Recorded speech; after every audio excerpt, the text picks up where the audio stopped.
esperar lo que Dios tiene destinado para esta noche. Libro de Apocalipsis, capítulo 2, verso 12.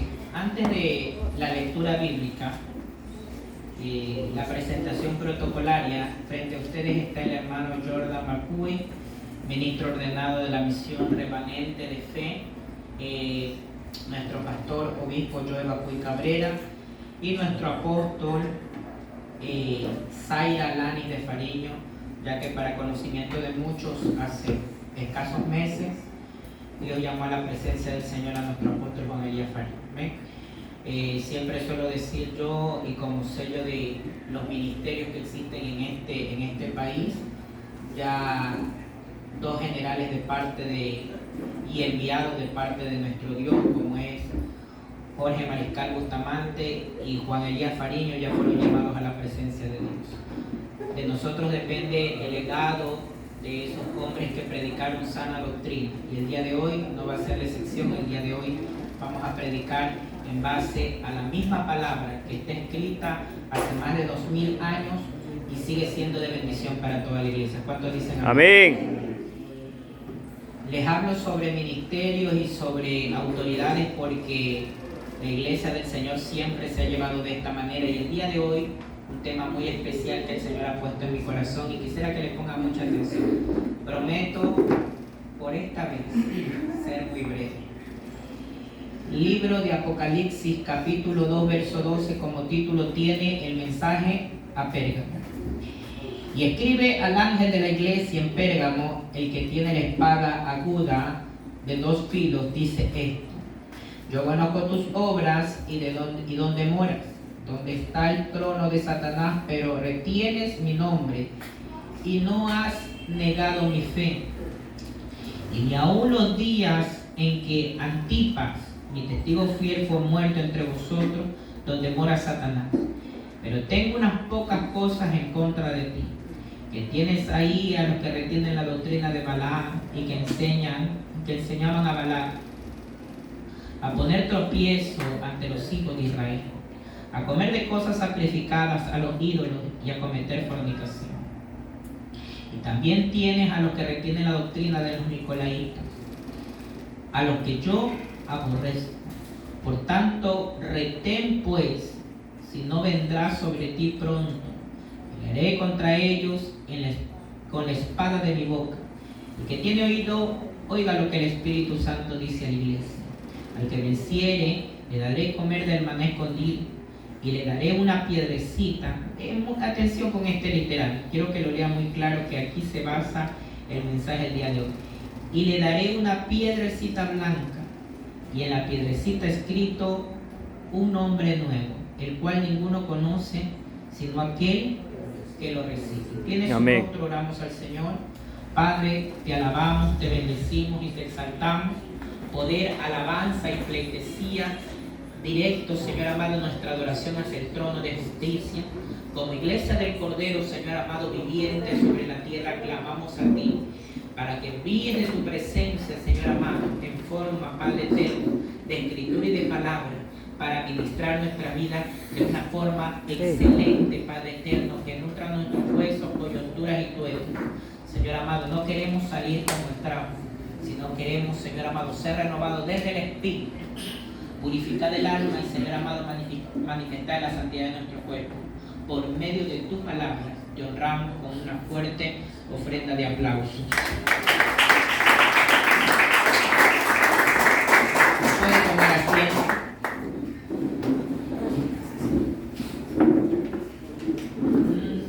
Los que conocen de cerca las predicaciones que Dios me permite compartir en los altares, saben que no suelo yo, ni por regla homilética, ponerle un título al mensaje. Siempre digo yo que en general todo lo que el Señor nos da es para bendecir al pueblo y es la palabra de nuestro Dios. Entonces, si habría que ponerle un título a este mensaje, sería ¿quién soy yo? Para mí, y como ministro de Dios, he identificado, no sé si me permitan bajarme del altar, he percatado una cierta problemática en la iglesia del día de hoy. algo que está causando que la iglesia no avance. Y hablar de iglesia, mis amados hermanos, no estamos hablando de una estructura, de un segundo piso, de una dimensión de metros cuadrados, no. Cuando usted puede divisar un altar, puede divisar instrumentos, puede divisar una locación física, uno no se está refiriendo a la iglesia, uno se está refiriendo a un templo. Repita conmigo, templo. Como en los tiempos antiguos, ¿no verdad? Sinagoga, tabernáculo, ¿no verdad? Situaciones que por la idiosincrasia, los lenguajes y los idiomas tienen su nombre. Pero si nosotros podemos divisar la situación física que nosotros podemos apercibir, nos podemos sentar, podemos escuchar, podemos manifestar cánticos, estamos hablando netamente de un templo. Ahora, cuando yo hablo de una problemática de la iglesia, yo no estoy hablando de los templos.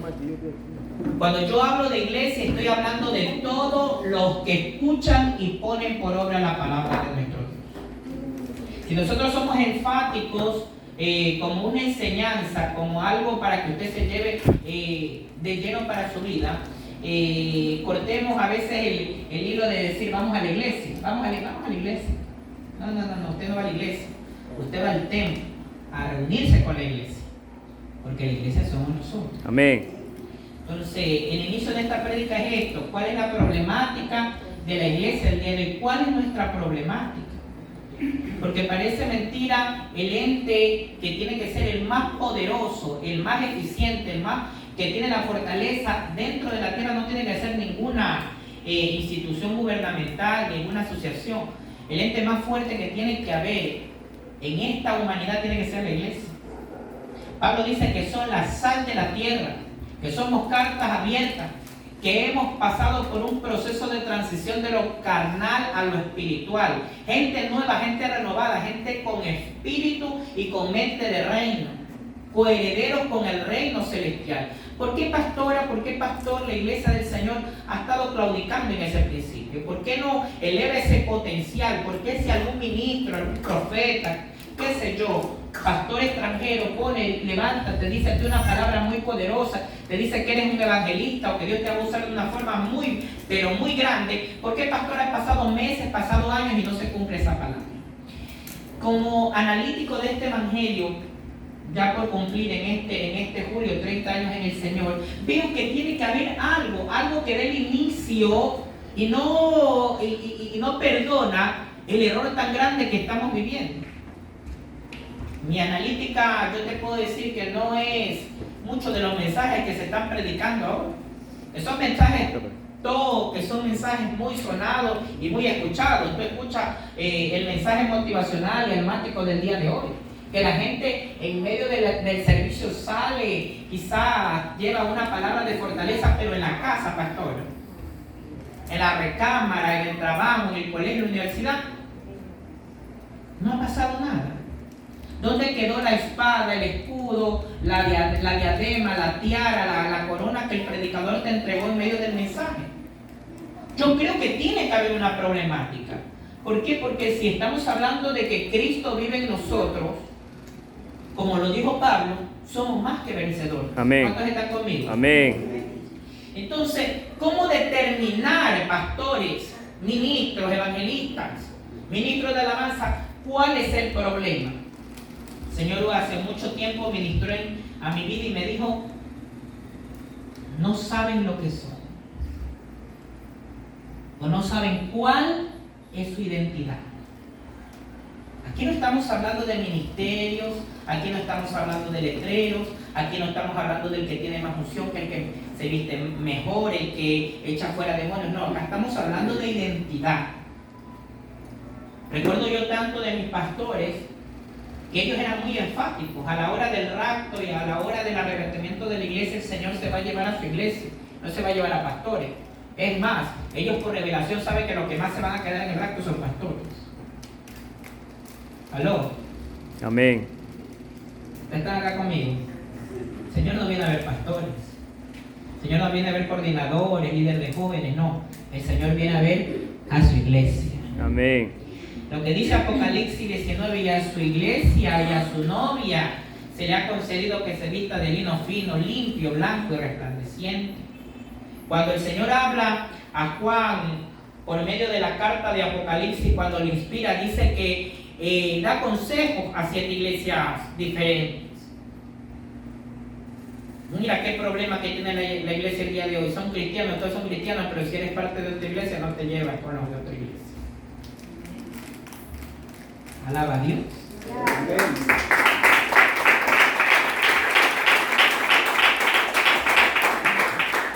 Los pastores a veces no se pueden ver, y si un miembro se congrega en otra iglesia hay problema. Eso es una problemática tan grande, cuando acá tenemos que estar claros que todos somos el cuerpo del Señor. Con la sangre que lavó al pastor tal, es la misma sangre que lavó al otro pastor. Y todos somos uno. ¿De qué estamos hablando entonces? Diga, pastor, ¿cuál es la inspiración del apóstol Juan? Son 7 iglesias. Desde Éfeso hasta la Odisea, el Señor relata que son 7 iglesias. 7 mensajes diferentes, porque a todas no les habla igual. Le da características buenas, pero también le da características malas. Dice que hay unos que tienen fortaleza y hay otros que tienen debilidades. Cuando yo leo esta parte en Pérgamo, habla el Señor que hay algo que tiene que cambiar en ellos. Una promesa, y aún dice que los espirituales escucharán la palabra que viene de Dios, de lo espiritual. El que tiene oído, oiga lo que el Espíritu dice. Y de una promesa, pastor, de una piedra. Yo cuando leí esta parte, para mí era un misterio. A veces los escatólogos todavía siguen bregando en esta situación de la piedrecita blanca, un nuevo nombre, una nueva identidad. ¿Qué será esto? El Señor, cuando me dio la revelación de esto, dice, es la posición y la identidad. El día que nosotros conozcamos cuál es nuestra identidad, la iglesia del Señor se dispara para arriba. Deja de ser peleona. Porque déjenme decir que la iglesia del Señor es bien peleona. Mírenme más, porque no sé si sea la última vez que venga acá. Pero la iglesia del Señor es bien peleona. La Biblia dice, amaos los unos a los otros, y lo que más hay es disensiones, contiendas y amarguras. Pastor, hay gente que se siente al lado acá porque el que le cae mal está sentado en el lado. Así de sencillo. Hay gente que te congrega los martes. ¿Sabes por qué? Porque al día siguiente ya congrega a la que no le gusta. Y ese día no congrega. ¿Qué pasa? Hay una identidad que está fallando. Yo digo, ¿qué será esta piedrecita? ¿Qué será esta revelación que el Señor da en Apocalipsis? ¿Qué es lo que el Señor nos quiere hablar en esto? Apóstol Juan, el que escribió el Evangelio, el que escribió las 3 cartas, el que escribió el Apocalipsis, da la respuesta de esto. Quiero ser muy enfático en esto y que usted entienda qué es la cosa que nosotros tenemos que cambiar. Vaya al Evangelio según San Juan. ¿Quiere saber la respuesta? ¿Quiere saber quién usted es? Muchas veces vas por la calle y te dicen, Juan, Evangelio según San Juan capítulo 1. Te preguntan en la calle qué tú eres. Católico, apostólico, romano, Jesús solo, testigo de Jehová, carismático. Y a veces la gente no sabe ni qué contestar. La gente dice, soy pentecostal, y te pregunto, ¿qué es ser pentecostal? O eres protestante, y no saben qué será ser protestante. Tantas etiquetas que no vienen al caso, tantas situaciones que no vienen al caso, porque a la iglesia del Señor, escúcheme muy bien esta parte, la iglesia del Señor, para el ministro que está parado delante de ustedes, el ministro del Señor, le hablo de parte de Dios. Para mí la iglesia del Señor no tiene que tener extremos. La iglesia del Señor tiene que ser uno. El mismo mensaje que yo predico en una iglesia grande, yo la predico en una iglesia pequeña. El mismo mensaje que el Señor me ha dado hace más de 30 años, desde que comencé a muy niño a predicar. El mensaje no tiene que cambiar porque va dirigido a un público que siempre va a ser el mismo, es la iglesia del Señor. Amén. Le pregunté al Señor, ¿cuál es esta piedrecita blanca? ¿Qué significaba? El mismo autor del libro de Apocalipsis escribe el Evangelio de Juan y nos da la solución y la respuesta. Espero que el día de hoy usted pueda abrir sus entendimientos y como la Escritura dice, el que tiene oído, oiga lo que el Espíritu habla. Capítulo 1. Quizás un texto bíblico muy conocido. Dice de esta manera, como título tiene el verbo hecho. Están como cansaditos el día de hoy, los dejó la alabanza. Como título tiene el verbo hecho. Leo, en el principio era el verbo era con Dios y el verbo era. Este era del principio con Dios. Todas las cosas por él fueran hechas.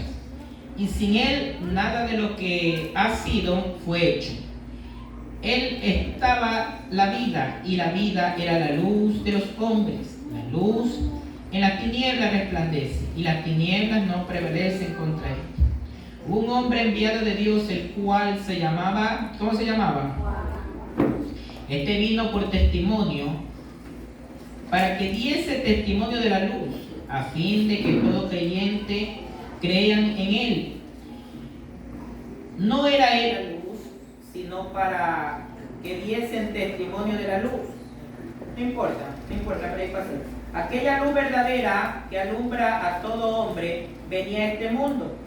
En el mundo estaba y en el mundo por él fue hecho. ¿Sí me escuchan, verdad? Sí. Pero el mundo no le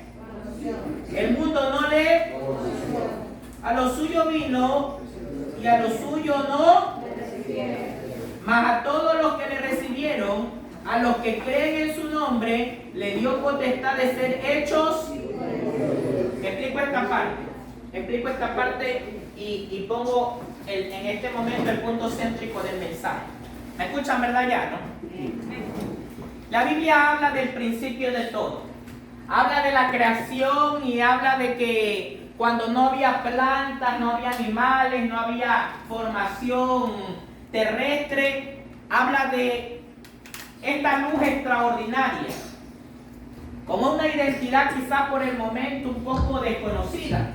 Dice, en el principio era el verbo era con Dios y el verbo era Dios. Entonces uno dice, ¿de quién está hablando? Comienza pastor a dar la introducción de que, es más, ya no le llama verbo y después le llama luz. Y dice, esta luz alumbra absolutamente todo, quita las tinieblas, quita lo que algún día se pudo decir una tiniebla tan profunda. Esta luz vino a cambiarlo absolutamente todo. Esta luz estaba destinada a cambiar el curso de la humanidad, porque si usted conoce conforme a la caída del hombre del primer Adán y de su desobediencia, usted sabe, conforme a la teología, a los estudios bíblicos, que el hombre estaba destinado a la perdición. O sea, para el hombre era una muerte eterna por el pecado de los primeros hombres. Tuvo que haber un plan perfecto, el cual usted lo conoce, que está en Juan 3:16. De tal manera amó Dios a este mundo, que envió ¿a quién? Su Hijo unigénito. Para que todo aquel que en él crea no se pierda, mas tenga vida eterna. A ese Hijo, a ese unigénito, a esa segunda persona de la Trinidad, este libro la está categorizando como el verbo, como la luz, sobre el resplandor, sobre las tinieblas. Dice que estaba profetizado que él tenía que cohabitar con los seres humanos. Obviamente una generación que no lo conoce, no estamos hablando de una generación del tiempo de Adán, sino una generación contemporánea.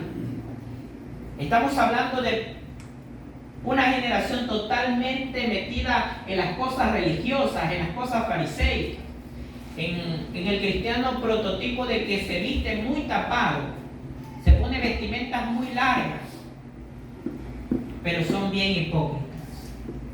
Amén. Gloria sea el Señor. Amén. Porque eso es lo que nos encontramos todos los días. Es de justos y de fieles en la tierra reconocer los errores. La iglesia del Señor ha caído en una hipocresía tremenda. Predican a un Dios vivo, pero viven como muertos. Gloria sea el Señor. Amén. Entonces dice que esa luz impresionante fue anunciada por un hombre llamado Juan, anunciada por un profeta de los labios de Jesucristo, lo anunció. Un profeta como nunca antes había visto, y aún nacido del vientre de una mujer tan usado, como la Biblia dice que era Juan el Bautista. Yo bautizo en agua para arrepentimiento de todos sus pecados. Pero vendrá uno que los bautizará en Espíritu Santo y en verdad. Y fuego. Anunció de esa luz. Él no era la luz. Aunque el mensaje de él era muy aceptado porque muchos se bautizaron y muchos estaban cansados del pecado que moraba en la tierra. Muchos hacían un prototipo de Juan como un Mesías, porque era alguien revolucionario que traía un mensaje distinto a lo que ya se estaba acostumbrando que se predique en la sinagoga. Solamente de vestimenta. Pero el Señor no quiere solamente vestimenta. Hermano, entonces que el Señor no más quiere corazón, tampoco, porque no podemos irnos a los extremos. El Señor no solamente quiere corazón y vestimenta, pastora, el Señor quiere todo. ¿Usted está acá conmigo? Amén. El Señor quiere todo. Cuando estamos hablando de adoración, los músicos me pueden entender esto, no estamos hablando ni de teclado, ni de música, ni nada. Si hablamos de lo que es instrumento y cántico, en lo que es adoración, estamos hablando del 10-15%. La adoración a Dios tiene que ser absoluta. Todos nuestros miembros, pensamientos, intenciones, todos tienen que adorar a Dios. ¿Sabe que haciendo lo bueno, nosotros adoramos a Dios? ¿Usted está acá conmigo? Amén. Este hombre anunció que esta luz venía y así se dio. La profecía se cumplió. Ese verbo que estaba en los cielos, como dice carta de los Filipenses, dice que él no estimó hacer a Dios, ser semejante a Dios ni cosa que aferrarse, sino se dio su vida por completo y una muerte, hasta una muerte tan horrorosa como muerte de cruz. Por eso Dios lo exaltó y le dio un nombre que es sobre todo nombre. Toda rodilla se tenía que doblar ante él. Es un galardón tan grande. Porque no fue una muerte cualquiera. La muerte de la cruz es demasiado espantosa para descripción. Los mismos judíos decían que la pasión de Cristo relata solamente el 10% del martirio y de la forma precaria que consumieron el cuerpo de Cristo. Pero sí, esa luz verdadera pisó la tierra. ¿Hace cuánto la pisó? Hace 2000 años atrás. Por eso el tiempo está partido. La tierra no tiene 2000 años. Se cuenta 2000 años o 2025 años desde la llegada de la aparición de este hombre que cambió toda la historia de la humanidad, llamado Jesucristo. Amén. A lo suyo vino, no vino a los suyos, no, a lo suyo. Si usted le viene a la Biblia, dice vino a lo suyo, o sea, vino a su misión, vino a lo que tenía que hacer, vino a predicar que de la manera que se estaba hablando de Dios era incorrecta, porque Dios no es religión, Dios es relación. Y la relación, pastora, no es con mucha gente. La relación es algo íntimo. Porque, pastora, ¿tú confías en todas las personas? No. La intimidad es con una persona de confianza. Amén. ¿Y quién más que Dios para depositar toda la confianza? Por eso nosotros tenemos que saber quiénes son. ¿Usted quiere saber quién es? ¿Qué pasa? ¿Está fallando el audio? ¿Usted quiere saber quién es? Amén. Dice, a lo suyo vino y su gente, No le recibió. su linaje, los judíos, la descendencia de Abraham, de ese pacto que se hizo entre un hombre que Dios sacó de Ur de los caldeos. Y dijo, tu descendencia será como las estrellas del firmamento, como la arena del mar. A esa gente el Señor llegó, no fue a la tierra de los etíopes, ni tampoco a razas romanas, ni griegas, no. Él vino a los judíos. A los suyos vino y los suyos y su gente no le recibió. ¿Por qué no le recibió? Porque parece mentira, pero los que van a ser tus propios enemigos no son la gente de afuera, sino la gente de acá adentro. Cuando la Biblia dice que hacen leña del árbol caído, no está hablando de tu familia, está hablando de la misma iglesia. Porque yo le revelo algo. A Dios no, al Señor Jesucristo no lo mandó ni el Imperio Romano, ni tampoco. Alguien dice, hermano, es verdad, al Señor no lo mandó el Imperio Romano, lo mandaron los judíos. No. A Dios tampoco lo mató en el Imperio Romano y tampoco a los judíos. ¿Sabe quién lo mató? El sistema religioso. La hipocresía que encontramos a veces todos los días. En vez de encontrar el amor de Dios, encontramos una hipocresía. Amén. Encontramos, pastor, el abrazo, el beso. Pero cuando tú das la espalda,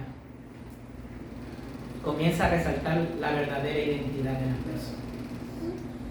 Al que tú decías que lo amas, lo quieres, es la misma persona que tiene preparado el puñal para atacarte.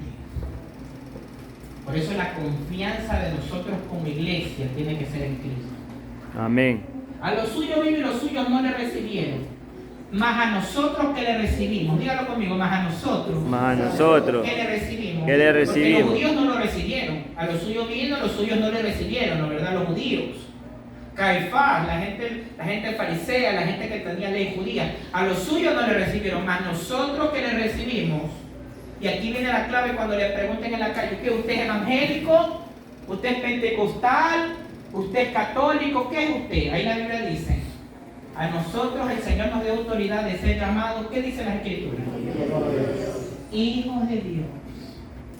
Cuando a ti te pregunten, ¿qué tú eres? Tú tienes que ser muy enfático. Eres hijo de Dios. Los discípulos se acercaron donde el maestro y le dijo, ¿cómo hacemos lo que tú haces? Mira cómo recibes tanto del que está arriba, porque tú oras. Pero ¿cuál es el patrón para orar? Si en las sinagogas hacen repeticiones, dicen Ave María Purísima, sin pecado concebido, no pasa nada. Es una pequeña crítica a la iglesia católica. Pero tú oras al Padre y el Señor te contesta, el Señor está contigo. ¿Cómo vamos a orar? Y el Señor dice, ¿qué dice? ¿Qué pasó? Están asustados. ¿Cómo dice? Padre nuestro, no saben, Padre nuestro que estás en los cielos. Y si nosotros le decimos Padre a alguien es porque nosotros somos hijos. El hijo tiene privilegio porque el hijo se sienta aquí, en este lugar, con una mesa a comer, a saber los misterios de Dios, a cuáles nos van a llevar a la salvación. Pero parece mentira, hay gente que no quiere, pastora, recibir eso. Y quiere pedir primogenitura o quiere pedir un ministerio y irse afuera. Una vez mi pastor me dijo, hay gente que en vez de estar dentro de casa comiendo, siendo hijo, quiere estar afuera como mendigo comiendo comida de cerdo. Porque ¿de quién estamos hablando? ¿Del hijo? Del hijo pródigo. Pero ¿sabe qué siempre me llena de contentamiento con la identidad como hijo, pastora? Que algún día tienen que volver. El padre no puede salir a buscar, porque fue decisión del hijo salir. A los suyos vino y los suyos no le recibieron. Y nosotros no somos padres, nosotros somos hijos. Y yo estoy muy claro que al hijo que el Señor ama, lo va a corregir. Amén. Nos va a hablar de esta manera para decir que hay cosas que el Señor ha hallado en nuestra vida que están totalmente mal. Que el Señor no viene a ver un letrero, y gloria a Dios porque Dios puso ese nombre, son apellidos, son portales de las casas donde nos podemos identificar. Pero la identidad de nosotros somos hijos de Dios, todos son una sola. Es la iglesia del Cordero, es la novia. Amén. Es esa mujer que se está preparando desde muy pequeña y está preparándose para algún día desposarse con el Señor. Si usted quiere saber cuál es su identidad y cortar muchas cosas en su vida, primero usted tiene que saber quién es. ¿Quién soy yo? Soy un hijo de Dios. Amén. Pertenezco a ¿qué? A la iglesia del Cordero, a la iglesia de Jesús. Hermano, ¿quién es tu apóstol? Los ministerios, los pastores, el Señor ha puesto como alianza, pero los pastores y los apóstoles también saben a quién sirven. Nadie puede rayar en la deidad de Cristo porque el último que tiene la palabra en estas paredes y en nuestra vida siempre será Jesús. Se lo digo con toda autoridad de parte del Señor. Usted quiere crecer, no busque identificarse con alguien. No diga yo soy de Apolo, yo soy de Pablo, yo soy del pastor, yo soy del apóstol. No. Usted es de Cristo. ¿De quién es usted? Cristo. De Cristo. Cuando usted entienda su rol en la iglesia, no en estas cuatro paredes, en la iglesia, usted puede llegar a obtener todas las promesas de Dios. Pero si usted se pone en esa, disculpe que lo use aquí en su templo, usted se pone con esas estupideces de decir yo soy de aquí, yo soy de allá, usted no va a avanzar a ningún lado. En el aposento alto llamado pastor no habían apóstoles, no habían líderes, no había uno sobre otro. Dice que el Espíritu Santo cayó a todos por igual. Amén. A mí que tengo 30 años como que recién vino de invitado el día de hoy. A cualquiera, porque el Espíritu Santo no hace acepción de personas. Sobre el cantante sí, sobre el pastor sí, pero también la Biblia dice sobre toda carne, para que sea testimonio fiel que el Señor Jesucristo es el dueño y Señor de nuestras vidas. Amén. Y un padre tampoco hace excepción de personas. El que quedó en casa tenía todos los derechos, mi amada pastora. Se sentaba en la mesa, podía ordenar criados y todo. Pero el que llegó después de largas vacaciones en el mundo, también recibió vestimentas y un anillo, como uno de los hijos. Sin ser mayor o menor que nadie, también era hijo. Así es el Señor Jesús. El Señor Jesús no está viendo que tú tengas 400 años en el Evangelio, ni que tengas todos los títulos inmobiliarios y todas las credenciales del mundo. El Señor está viendo la sensibilidad de espíritu y la conexión que tú tienes con Él. ¿Cuántos dicen amén? Amén. Gloria a Dios. Si entendemos el día de hoy cuál es nuestro rol y nuestra identidad, la iglesia del Señor cambiará su rumbo. ¿Cuál es el rumbo? Siempre digo, nuestro rumbo y nuestro camino y nuestra meta es hacia el cielo. Siempre digo que el discurso del caramelero, ¿no? Al buen entendedor, póngase sobre eso. Gloria a Dios. Yo quisiera preguntar, ¿quién de los que están aquí presentes le puede regalar un minuto de adoración a Dios? ¿Le pueden regalar un minuto de adoración a Dios? Yo le pido que deje su Biblia a un lado, que deje cualquier preocupación que usted tenga a la mano. Le voy a pedir a los hermanos que vinieron conmigo